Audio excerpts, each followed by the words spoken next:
Hello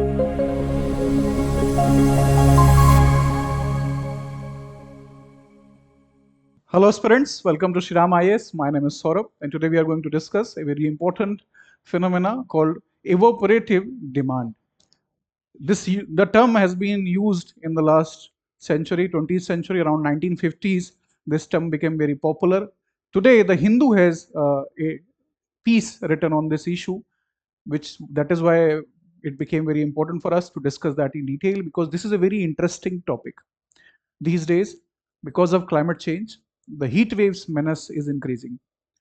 Because of urbanization, because of industrialization, unsustainable water uses in agriculture, increasing population density, all of it has contributed to increasing water stress.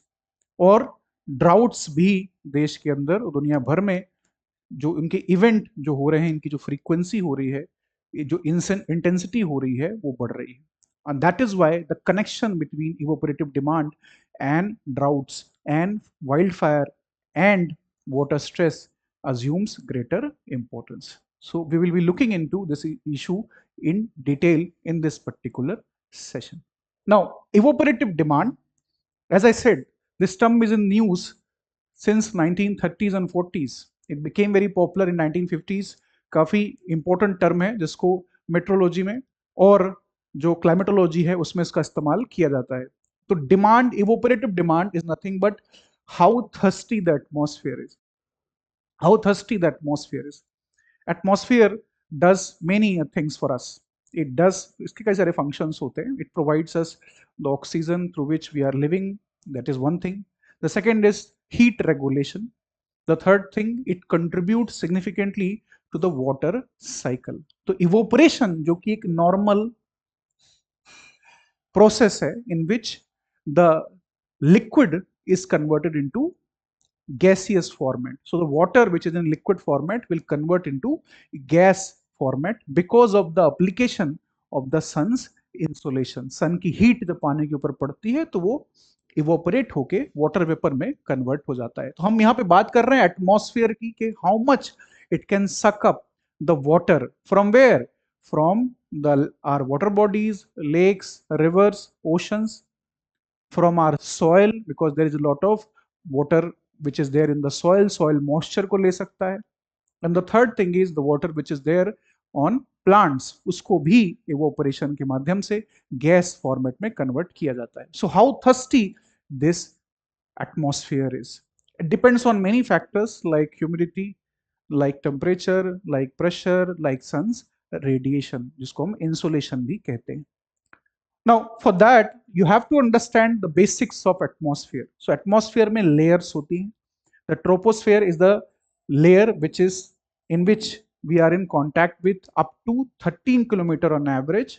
इसकी जो height होती है 0 से 13 kilometre तक ऊपर space में होती है. इक्वेटर में 18 होती है, पोल्स में और कम होती है, बट एवरेज 13 किलोमीटर माना जाता है. So atmosphere, particularly in this case the water cycle is confining itself to troposphere. Water cycle is there in the troposphere. Beyond that, in a strato, meso, beyond it, there is no water vapor. Water vapor सिर्फ यहाँ तक limited है. Troposphere में water cycle जो चल रहा है वो हमें समझना है. So you can pick any side of the cycle or the circle, you will arrive again on the same point. That is how the cyclic system is. So we'll take with condensation. The water vapor which is there in the air, atmosphere, troposphere में जो है वो जैसे ही temperature वहां पे कम होगा तो it will condense around in nuclei. Nuclei could be salt particles, nuclei could be some other dust particles. उसके अराउंड जो वाटर वेपर है ये कंडेंस होगी. गैस जो है वो कन्वर्ट होगी लिक्विड में when the temperature will come down, और simply the air can not hold any more water vapour. In that situation, when it will condense, it will become heavy. When it will become heavy, तो नीचे अर्थ है जिसकी gravity है, तो gravity के कारण ये जो बारिश आप देखते हो वो आपको दिखाई देती है. Once this water, the liquid form, जिसको हम बोलते हैं precipitation, through which it is coming down, some of it will go to groundwater, surface runoff, etc. Lakes, ocean, water bodies में ये accumulate होगा. उसके बाद again heat will be applied on it the sun's insolation, sun's का जो radiation है जिसके through energy अर्थ तक आ रही है उसके ऊपर पड़ेगी, and then again the liquid will convert into the gas. So ये जो इवोपरेशन है ये हमारे लिए इंटरेस्टिंग एंड इंपॉर्टेंट टर्म है. यहाँ पे जो वर्ड यूज किया जा रहा है again and again that is pet, PET, potential evapotranspiration. So we are concerned about the evaporation not only on the lake or streams or oceans but also the soil and the forest bodies or the flora. So that is how this issue assumes greater importance. Now evaporative demand समय के साथ बढ़ती जा रही है, ये researchers का कहना है. ऐसा क्यों वो बोल रहे हैं? Because of the reality which is striking in our faces that the global temperature compared to pre-industrial level is steadily increasing because of human induced climate change. We are the ones who are concerned about our comfort, who are concerned about our standard of living. So we are going for industrialization massively, urbanization. We are simply extracting a lot of minerals from the earth's crust and then we are going for working on them, जिसकी वजह से बहुत बड़ी मात्रा में green house gases atmosphere में release हो रही हैं और उसके कारण क्लाइमेट चेंज हो रहा है क्योंकि ग्लोबल टेम्परेचर बढ़ रहा है. इवोपरेटिव डिमांड का इससे बहुत ही क्लोज कनेक्शन है. जैसे जैसे टेम्परेचर बढ़ेगा वैसे वैसे ही जो मॉइस्चर है सॉइल के अंदर, पेड़ों में और हमारी वाटर बॉडीज में, it will evaporation will increase. So evaporative demand of our atmosphere will increase because of the climate change phenomena. This term evaporative demand 1950s से यूज में है एक्सटेंसिवली, लेकिन अभी ये चर्चा में क्यों आया? पिछले 2 सालों से चर्चा में बना हुआ है. उसकी एक वजह है, उसकी वजह है एक नया टर्म जो इससे जुड़ा हुआ है जिसको बोला जा रहा है thirst waves. This is the term which has been coined by 2 leading scientists from Western University. One is from Sweden, Indian मूल के Indian origin professor, and one is from America, NOAA, National Oceanic and Atmospheric, जो उनकी agency है उसके researcher हैं. इन्होंने मिलकर ये टर्म कॉइन किया है जिसको बोल रहे हैं वो थर्स्ट वेव्स. तो थर्स्ट वेव इज व्हाट? जब एवोपरेटिव demand ED, evaporative demand ED is higher than usual for the last 3 consecutive days. जब 3 consecutive days में evaporative demand 90th परसेंटाइल के ऊपर है, जितनी नॉर्मल रहती है उसका 90th परसेंटाइल उससे ऊपर है लगातार 3 दिन तक, तो हम कहते हैं कि थर्स्ट वेव एग्जिस्ट करती है. Because of this new term thirst waves, ये जो इवोपरेटिव जो वर्ड है ED, ये काफी ज्यादा फिर से चर्चा में आ गया है. न्यूज़पेपर्स में इसके बारे में लिखा जा रहा है, जो साइंटिफिक जर्नल्स हैं उनमें इसके बारे में चर्चा की जा रही है. Because of the thirst waves, evaporative demand is there in the uses since 1930s, 40s and 50s. It has always been popular with scientific community, but because of the thirst wave, the coinage of this term thirst wave, जिसको scientist कह रहे हैं कि जिसकी again frequency बढ़ती जा रही है. अमेरिका का डेटा उनके पास है, उसमें वो कह रहे हैं कि पिछले 30 इयर्स में इसकी फ्रीक्वेंसी बढ़ती जा रही है, इसकी इंटेंसिटी बढ़ती जा रही है. So the capacity of the atmosphere to hold more water vapour is increasing day by day because of climate change. This is what they are telling about, and more drought events will come with it. Naturally more drought event will come because जैसे thirst wave के episodes और बढ़ेंगे तो ये जो soil में moisture आपको दिखाई दे रहा है ये यहाँ पे बहुत समय तक के लिए नहीं रहेगा, and it will go up in the atmosphere. अब उसकी वजह से क्या होगा? Water stress already is a reality, a living reality in Indian metropolis at least. तो आप देखेंगे जो ड्राउट के एपिसोड्स हैं वो भी तेजी से बढ़ रहे हैं. तो ड्राउट एक जो स्लो मूविंग डिजास्टर है उसके एपिसोड्स आपको बढ़ते हुए दिखाई देंगे. उसका जो रीच है ऐसे रीजन्स में, ऐसे डिस्ट्रिक्ट्स में जहां पहले इसकी पॉसिबिलिटी कम होती थी, वहां पे भी आपको ज्यादा होती दिखाई दे रही है। Why? Because rainfall patterns are shifting. Rainfall patterns are shifting climate change की वजह से, मानसून, पहली चीज। दूसरा, we are using the water in unsustainable way. Agriculture हो या इंडस्ट्रीज हो, हाउस होल्ड हो, या फिर आपको दिखाई देगा सर्विस सेक्टर हो, वहां पे आपको जो वाटर का यूज पैटर्न है हमारा, वो आपको अनसस्टेनेबल दिखाई देगा। That is also a very important reason. तो जिसकी वजह से आपको ड्राउट की जो इंटेंसिटी है, उसकी जो रीच है, वो बढ़ती हुई दिखाई दे रही है। और इसके साथ जोड़ लीजिए आप पेट को, पोटेंशियल एवोट्रांसपिरेशन, एवोपोट्रांसपिरेशन जो हो रहा है, पेट पोटेंशियल एवोपोट्रांसपिरेशन, पेट, उसकी एक फैक्टर उसको आप जोड़िए, और drought will become far more intensive in the coming years because of it. तो अभी जब हम ड्राउट के बारे में बात करते थे, we used to talk about how the water bodies are being polluted, how we are looking into the use patterns, how it is unsustainable it is, we are not going for the conservation of water, rain water harvesting हम नहीं कर रहे हैं, grey water management हमसे नहीं हो पा रहा है, और rainfall patterns are changing, our river bodies are dying because of excessive demand for land, our blue जो स्पेसेस सिटीज के अंदर हैं, स्टेट्स के अंदर हैं, लेक्स हैं, स्मॉल पॉन्ड्स हैं, उनको कैप्चर किया जा रहा है, वहां इंक्रोचमेंट हो रहा है। तो इन सबकी वजह से ड्राउट की पॉसिबिलिटी बढ़ती जा रही है। अब उसमें आप एक और फैक्टर ऐड करेंगे, पेट का, and this picture will become far more messy, it will become more red in the coming year. This is the data for 2022-2021। कौन से डिस्ट्रिक्ट्स ने एक्सेप्शनल ड्रॉट रिपोर्ट की है एटलीस्ट इन 1 मंथ। और ये डेटा 1901 से 1910 का है, तब ये सिचुएशन नहीं थी, क्योंकि तब क्लाइमेट चेंज नहीं था, तब इंडिया इतना अर्बनाइज नहीं था, तब इंडिया इतना इंडस्ट्रियलाइज्ड नहीं था, और अनसस्टेनेबली लोग पानी का इस्तेमाल नहीं करते थे। नाउ दूसरा जो इशू इससे निकल के हमारे सामने आ रहा है पिक्चर में, वो है फॉरेस्ट फायर का। जब पेट पोटेंशियल एवोपोट्रांसपिरेशन डिमांड बढ़ेगी तो क्या होगा? what will happen after that? When it will increase, the thrust waves episodes will increase, तो जो सॉइल में मॉइस्चर है और जो हमारे फॉरेस्ट एरियाज में मॉइस्चर अवेलेबल है, द एयर विल सक इट अप, एयर उसको ले जाएगी।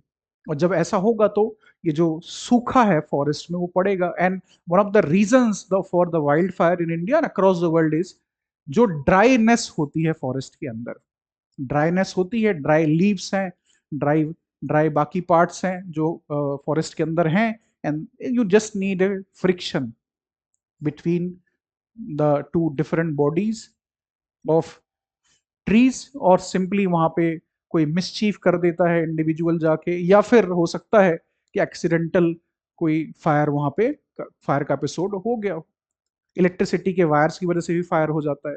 लेकिन अगर वहां पर ड्राइनेस ज्यादा है जो कि पेट के साथ होगी, तो ये जो आप रेडनेस देख रहे हैं, numbers which are there, total forest fires in India, they will substantially improve. So the numbers are increasing across the length and breadth of the country. तो फॉरेस्ट हमारा जो रिसोर्सेज हैं उनको भी मैसिव डैमेज होगा ये पेट की वजह से, और जो थर्स्ट वेव्स आ रही हैं उनकी वजह से। वाटर स्ट्रेस बढ़ेगी, पर कैपिटा जो वाटर अवेलेबिलिटी है it is declining very fast. हमारे ग्राउंड वाटर का अनसस्टेनेबल यूज हो रहा है एग्रीकल्चर में, डोमेस्टिक यूज में। उसके साथ साथ we are exporting a lot of crops water intensive like sugar cane और राइस, तो वो भी अपना ही हम वाटर एक्सपोर्ट कर रहे हैं in the form of rice और शुगर। और आप ये जो रेड देख रहे हो, this is basically the scarcity, जहां पे पानी की स्कैरसिटी है, पर कैपिटा वाटर जो अवेलेबिलिटी है। आपको सिर्फ नॉर्थ ईस्ट में जहां पे स्ट्रेस नहीं है, और कुछ जो बेल्ट है, जो नर्मदा की आप बेल्ट देख रहे हो सेंट्रल इंडिया में, this is there the rift valley of Narmada and Tapi, and here the portion of the western ghat in some districts around Odisha and Jharkhand, there the water stress is not there. apart from it आपको दिखाई देगा जो eastern Tamil Nadu है यहाँ पे, और जो eastern Andhra Pradesh है, यहाँ absolute scarcity डेवलप हो रही है। This is from NITI Aayog, NITI Aayog का डेटा ये कह रहा है। अब जब इवोपरेटिव डिमांड बढ़ेगी और थर्स्ट वेव के एपिसोड्स और आएंगे, उस सिचुएशन में जब ऑलरेडी वाटर स्ट्रेस है, तो क्या होगा? ऑलरेडी द वाटर जो अवेलेबिलिटी है वो नीचे चली जाएगी। तो उससे प्रॉब्लम्स खड़ी होंगी इंडिविजुअल सर्वाइवल के लिए, हमारी क्वालिटी ऑफ लाइफ के लिए। और एक बहुत ही इंपॉर्टेंट जो असर पड़ेगा वो आपके पड़ेगा क्रॉप साइकिल पे। क्रॉप साइकिल पे इसका बहुत ही मैसिव असर पड़ेगा, क्योंकि जैसे ही वाटर की स्ट्रेस होगी, इवोपरेशन बढ़ेगा, वाटर स्ट्रेस की सिचुएशन खड़ी होगी, सो फार्मर जो हमारा है, किसान है, he will be force to go for early planting. Early planting के लिए वो फोर्स होगा, बिकॉज पानी, मॉइस्चर नहीं रहेगा सॉइल में, तो he will be force to go for early planting. Already the climate change vagaries are upon him, this will be one more factor which will influence his decisions। तो early planting के लिए वो जाएंगे। Already water stress intensify होगी यहाँ पे, तो हो सकता है एक्सट्रीम इवेंट्स में क्रॉप फेलियर भी हो जाए। This is also a stark possibility. Crop failure की अगर गुंजाइश भी होती है तो farmer will go for more ground water extraction. Ground water extraction की तरफ वो और जाएंगे, जिससे क्या होगा, अनसस्टेनेबली जब आप ग्राउंड वाटर का यूज करोगे, वैसे भी उनका जो लेवल है वो गिरता जा रहा है, वहां भी पोल्यूशन हो रहा है। एक्सेसिव एक्सट्रैक्शन की तरफ आप जाओगे तो जो लॉन्ग टर्म वाटर अवेलेबिलिटी है वो नीचे चली जाएगी। तो एक तरीके से अगर मैं बोलूं तो वाटर सिक्योरिटी जो है इंडिया की, वो खतरे में पड़ जाएगी, because of thirst waves episodes जो कि बढ़ते जा रहे हैं। So this is also a very very important aspect, water security से जुड़ा हुआ और फूड सिक्योरिटी से जुड़ा हुआ है India.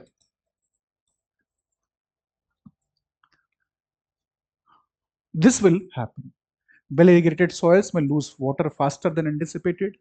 More water evaporates from soil, plant, and water bodies. Humidity may temporarily counteract it. It can counter it, rising temperatures को। Humidity क्या होती है? The basically the availability of the water vapor in the air, humidity होती है। लेकिन air की भी एक मैक्सिमम कैपेसिटी होती है वाटर वेपर को होल्ड करने की, which is dependent on what? Which is dependent on temperature,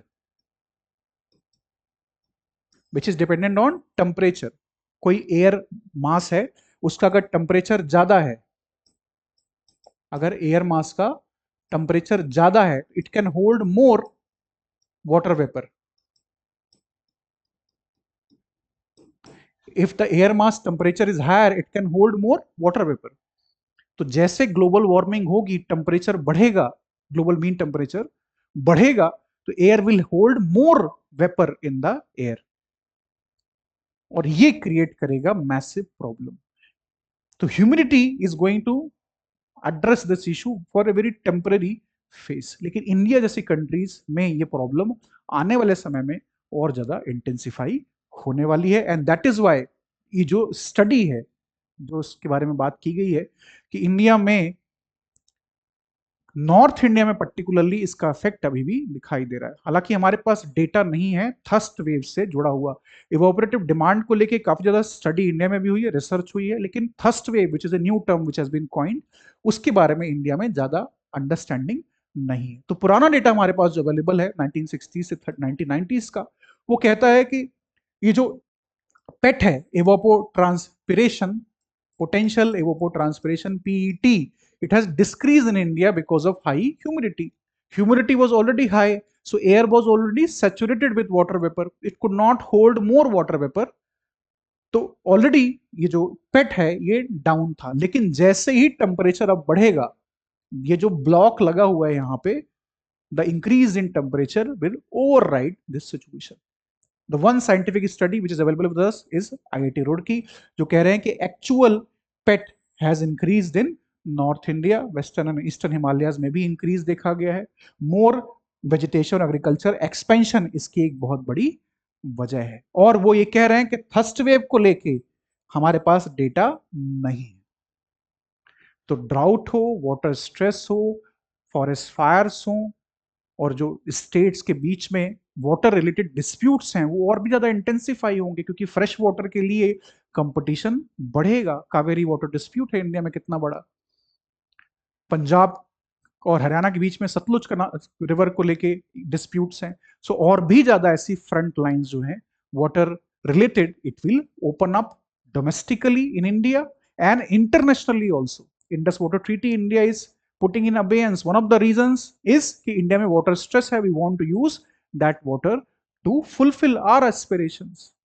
Pakistan से क्या बात कही जा रही थी पहले भी, without this issue of terrorism, कि भाई we need to renegotiate the treaty because 1960s में पॉपुलेशन, इंडस्ट्रियलाइजेशन, क्लाइमेट चेंज और डिमांड की डिफरेंट रियलिटीज थी। आज के दिन में डिफरेंट रियलिटीज हैं। तो एशिया और अफ्रीका जैसे कॉन्टिनेंट्स में आप और भी ज्यादा कॉन्फ्लिक्ट होते हुए देखेंगे, क्योंकि इवोपो ट्रांसपिरेशन बढ़ेगा। So this is not looking good. This news is not good at all, and we need to work on it. The government at large have to prepare our people. तो जो mitigation है वो एक important necessity है यहाँ पे, और resilience develop करना भी एक important necessity. We need to go for more and more sustainable use of the water resources, more and more water harvesting, water conservation efforts, और जो सी वाटर है इवेंचुअली उसको आपको फ्रेश वाटर में कन्वर्ट करने के लिए you have to invent the technology. Already technology exist in countries like Israel, but उसका कमर्शलाइजेशन, उसको उसका अफोर्डिफिकेशन, एक तरीके से कैसे उसको अफोर्डेबल बनाया जाए, उसके लिए काम करने की जरूरत होगी। हमारे किसानों को क्रॉप डाइवर्सिफिकेशन करना होगा, नए सीड्स की तलाश में उनको सरकार को पुश करना होगा। More innovation is required in that field, and domestic industries को, एग्रीकल्चर को, सर्विस सेक्टर को, हाउस होल्ड्स को, इन हम सभी को काम करना होगा ताकि वाटर को कंजर्व किया जा सके। और ये जो आने वाले समय में जो कि काफी कठिनाई भरे होने वाले हैं, उनमें प्रॉपरली इस इशू को हैंडल किया जा सके। So this was a very, very important item which was there in today's the Hindu paper, and that is why we are discussing it in depth and in detail.